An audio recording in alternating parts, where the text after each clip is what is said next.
Bismillahirrahmanirrahim. Assalamualaikum warahmatullahi wabarakatuh. Perkenalkan saya Farid Abdulaziz, NRP 22101910001. Pada video kali ini saya ingin menjelaskan mengenai proyek terakhir dari mata kuliah workshop sistem analog. Jadi ini proyeknya menambah proyek sebelumnya sekaligus sebagai proyek terakhir. Langsung aja pada proyek kali ini kami membuat sebelumnya kan membuat sebuah temperature monitoring device di mana dengan menggunakan ESP32 kita dapat mendapatkan data suhu menggunakan sensor LM35, kemudian memberikan outputnya menggunakan LED. Jadi menentukan outputnya ada red, green, dan blue, LED RGB. Kemudian data juga dapat dikirim ke Google Spreadsheet. Oke, apa yang ditambahkan di sini adalah ini pertama kita bahas dulu mengenai rangkaian. Jadi ini rangkaiannya. Mungkin di zoom in aja. Oke, jadi ini rangkaian ini untuk proyek ini kan ESP32. Untuk proyek sebelumnya ini ada sebelah kiri. Jadi ini untuk sensor suhu, kemudian ini LM741, ini LM35, LM741 untuk amplifiernya, operational amplifier. Dan ini LED RGB untuk menampilkan output tadi dari suhu. Dan kemudian ini adalah yang ditambahkan. Jadi apa yang ditambahkan di sini adalah ini adalah sebuah LED khusus ini untuk LED control yang mana nanti dapat dikontrol melalui Bluetooth. Kemudian ini ada buzzer untuk alarm. Jadi dari Bluetooth kita bisa mengeset alarm. Kemudian ini buzzer sebagai outputnya. Kemudian ini ada motor DC, kemudian menggunakan adapter 12 volt. Kemudian di sini ada motor driver, saya membuatnya dari optocoupler dan MOSFET IRF740. Optocouplernya yang PC817. Oke, bagian diagram sistem utamanya. Ini diagram sistem utama, sistem analog, ini server system, NTP server, sistem digital, dan perangkat yang terhubung Bluetooth. Mungkin di sini ada sedikit penambahan, nanti akan saya jelaskan apa yang saya tambahkan pada project ini. Ini ada sistem analog, dia akan mengirim data ke ESP32, kemudian ini akan terhubung ke internet untuk dengan server system dan NTP server. Kemudian ini ESP32 akan memberikan output berupa data digital ke sistem digital. Kemudian ada perangkat yang terhubung dengan Bluetooth dapat terhubung dengan Bluetooth untuk mengirimkan input ke ESP32. Kemudian ini sistem analognya, jadi dari suhu, ini mungkin sudah pernah dibahas pada proyek sebelumnya. Dari suhu ini mengirimkan dibaca menggunakan LM35, kemudian menggunakan OP-AMP. Di sini saya menggunakan OP-AMP-nya LM358P, jadi yang dual OP-AMP. Kemudian setelah tegangan teraplikasi, maka dibaca menggunakan analog to digital converter pada ESP32. Dan sistem digitalnya dari ESP32 memberikan output LED indikator RGB untuk suhu, kemudian LED RGB control untuk tadi Bluetooth agar bisa dikontrol, kemudian ini buzzer untuk alarm. Kemudian ini juga ada output berupa motor driver yang mana menggunakan 12 volt DC adaptor. Kemudian motor driver tadi outputnya ini adalah 12 volt DC fan kipas. Kemudian ini ada saya menambahkan baru, jadi saya pada project ini saya menambahkan sebuah web yang terhubung menggunakan protokol MQTT dengan MQTT broker. Kemudian ESP32 juga terhubung dengan MQTT dengan MQTT broker. Jadi antara ESP32 dengan web server dapat terhubung secara real time. Kemudian dari web server ini menggunakan WebSocket untuk mengirimkan data ke web browser secara real time. Dan juga dapat menyimpan data ke MongoDB, sebuah database berjenis NoSQL. Jadi secara tidak langsung kita dapat memonitoring melalui web browser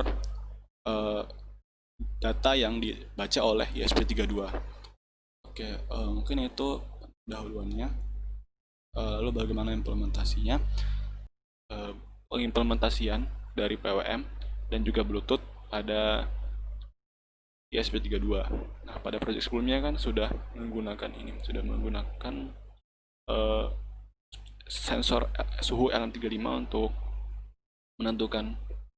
mendapatkan data suhu menggunakan analog to digital converter, dan data tersebut dikirim menggunakan HTTP GET ke Google Spreadsheet. Kemudian dengan data suhu tersebut kita dapat menentukan LED yang digunakan. Di sini devices perangkatnya sedang aktif. Di sini terbaca suhunya sekitar 28 derajat Celcius, jadi warna LED-nya nanti hijau. Ini mungkin sudah dijelaskan pada proyek sebelumnya. Nah, yang ingin saya jelaskan pada proyek kali ini itu yaitu tambahannya Jadi pada proyek kali ini ada tambahan yaitu pengimplementasian kipas. Kipasnya ini nanti akan menggunakan PWM, yang mana PWM ini untuk menentukan kecepatan dengan menentukan duty cycle berdasarkan suhu yang terbaca.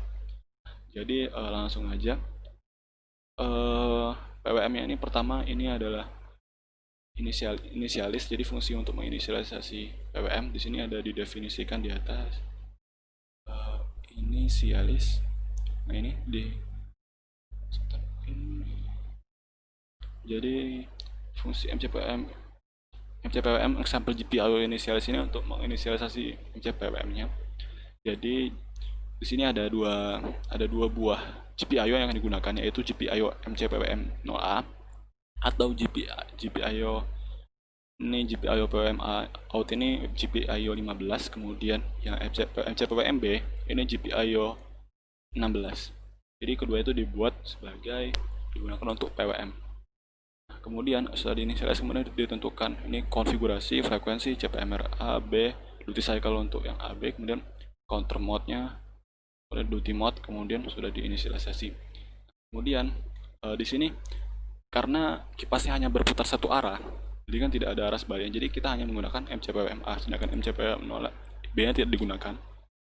Jadi hanya mengambil fungsi yang untuk berasal motor forward, di mana di sini akan mengeset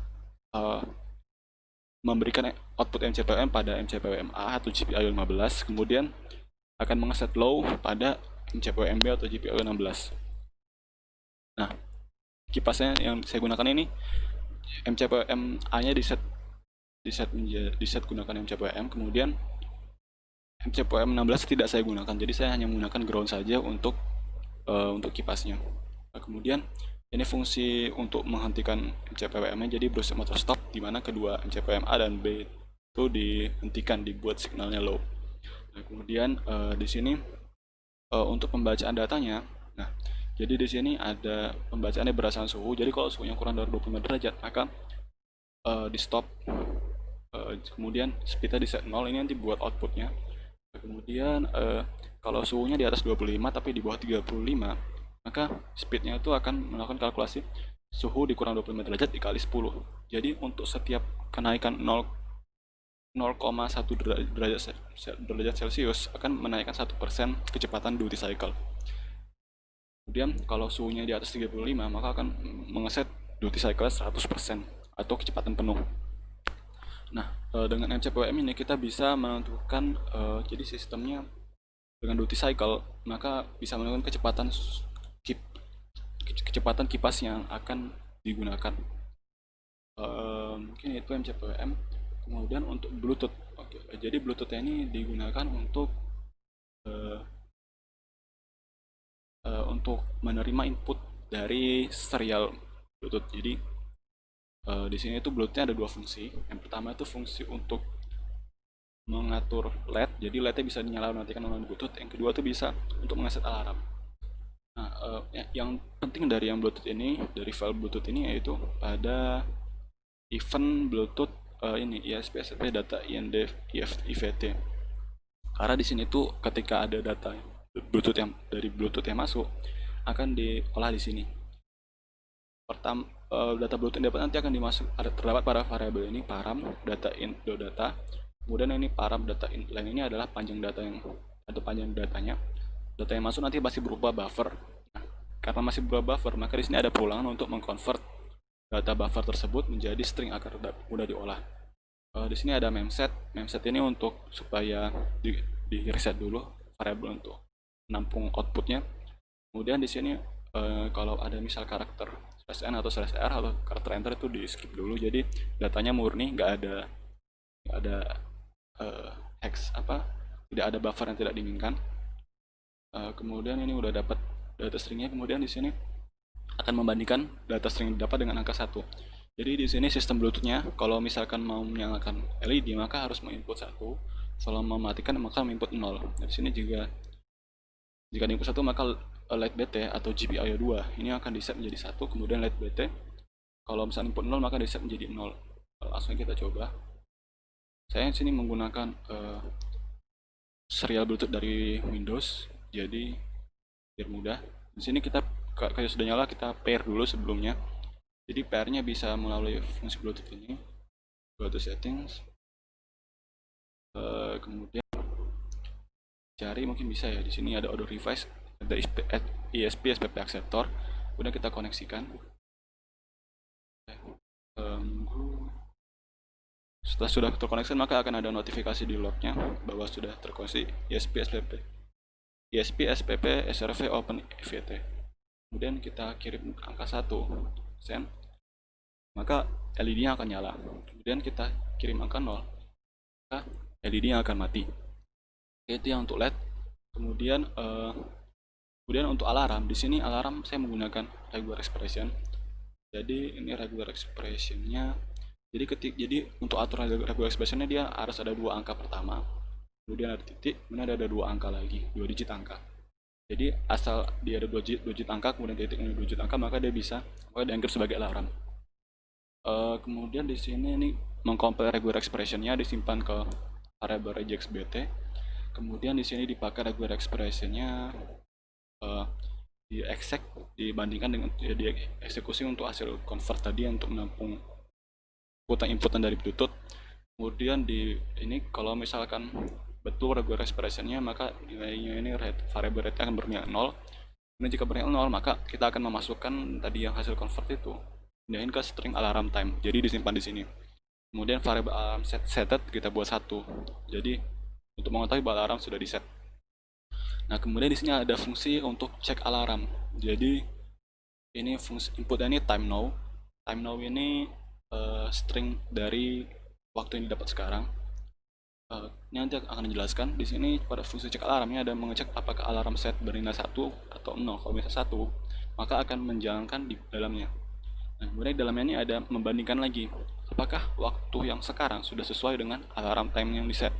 Kalau sudah, maka ya XRCMP bernilai 0, kemudian betul, kemudian GPIO buzzer atau GPIO yang saya gunakan ini GPIO 223 akan di set 1, kemudian menampilkan log ini alarm on, time-nya berapa, kemudian akan melakukan delay 5 detik, jadi alarmnya nyala 5 detik, buzzernya, kemudian buzzernya di set 0 lagi, dimatikan, kemudian log lagi alarm off, waktu berapa, kemudian alarm setnya kita buat 0 supaya nanti ketika dia melakukan pengecekan lagi, dia tidak akan menjalankan fungsi dalamnya, jadi sekali aja alarmnya nyala. Kemudian ini dari mana tadi variable time now ini? Variable time now ini dari app main. Di sini pada yang tadi fungsi perulangan untuk melakukan pembacaan suhu. Di sini kita sekalian untuk mengecek alarm. Jadi pada setiap perulangan kita juga mengecek alarmnya. Oke, mungkin itu. Kemudian itu sudah alarm, tadi suhu. Oke, kemudian di sini pada project ini saya ada sedikit menambahkan. Jadi kan sebenarnya project ini kan sebelumnya menggunakan spreadsheet. Pada kesempatan ini saya menggantinya menggunakan protokol MQTT. Jadi pada protokol MQTT ini kita bisa mengirimkan data secara real time ke klien yang terhubung dengan topik yang sama. Jadi sistemnya kan publish dan subscribe. Saya sini menggunakan MQTT broker yang publik, jadi masih percobaan. Dia di sini ada, jadi pengiriman MQTT-nya itu dia akan berformat JSON. Jadi data yang kita berformat JSON, kemudian nanti akan diterima oleh web server yang sudah saya buat menggunakan Node.js. Ini jadi pembacaan data setiap 1 detik. Kemudian dia setiap 1 detik mengirimkan data, membaca suhu, mengirimkan data. MQTT client publish, ini topiknya. Kemudian ini fungsi MQTT data handling untuk ketika ada menerima MQTT. Jadi ketika MQTT akan menerima data MQTT akan menjalankan fungsi ini. Mungkin itu. Di sini MQTT event connected, ini event ketika MQTT sudah terkoneksi. Di sini kita mempublish let's start satu slide sekarang, kemudian di sini subscribe. Jadi ini untuk menerima input LED, input tombol LED dan alarm. Jadi pada web nanti kita bisa melakukan input, bisa mengontrol LED dan alarm seperti pada Bluetooth. Kemudian ini MQTT event data ketika MQTT menerima data. Jadi ketika menerima data tadi dipindahin alurnya akan menjalankan fungsi MQTT data handle untuk menangani datanya. Ini sama akan mengubah buffer menjadi string juga. Kemudian ini menangani tiap-tiap sesuai topiknya. Ini topik pertama, di topik kedua. Oke, selanjutnya mungkin itu. Dan selanjutnya bagaimana tadi output web servernya? Oke, ini web servernya, datanya, kemudian source code-nya. Jadi ini menggunakan MQTT juga untuk terkoneksi dengan MQTT broker yang sama dan topik yang sama. Kemudian untuk web browsernya itu menggunakan WebSocket, jadi supaya bisa mengirimkan data secara real time dari web server ke web browser. Oke, kemudian ini datanya. Jadi webnya ini bisa menerima data secara real time, data untuk suhunya, sedikit temperatur, kemudian speed. Kemudian di sini kita bisa mentoggle LED-nya. Jadi kalau saya klik ini, maka LED-nya akan menyala. Saya klik ini lagi, maka akan mati. Jadi selain dengan menggunakan Bluetooth, jadi bisa menggunakan web ini sebagai interface-nya. Dan kita juga bisa mengeset alarm. Mungkin tadi alarm belum dicoba ya di Bluetooth. Jadi untuk sama inputannya, misal saya input di sini sekarang pukul 2.53 AM, saya buat 02.5 juga. Oke, kita set. Oke, maka alarmnya akan berbunyi. Untuk alarmnya, maka kita bisa nengok log saya karena suaranya juga kurang. Di log di sini ada terangan kalau alarm nyala. Nih. Jadi ketika sudah menerima data, tadi kan karena kita set 2.53, sekarang pukul 2.53 juga, alarmnya langsung nyala, 5 detik kemudian mati. Mungkin itu. Kemudian ini webnya, ini masih menerima data secara real time, mungkin itu suhu, fan speed. Oke, kemudian tadi webnya ini selain dia menampilkan data secara real time, dia juga menyimpannya ke dalam database. Database yang saya gunakan adalah saya menggunakan database MongoDB. Jadi di sini tidak ditampilkan datanya hanya disimpan saja di sini untuk. Jadi data yang masuk ke MongoDB ini setiap 5 menit sekali. Karena saya merestart ESP-nya setiap 5 menit, jadi setiap restart di awal akan mengirimkan data untuk disimpan di database. Mungkin itu. Oke, mungkin sekian penjelasan project dari saya. Mungkin oh ya, apabila ada salah, maaf. Wassalamualaikum warahmatullahi wabarakatuh.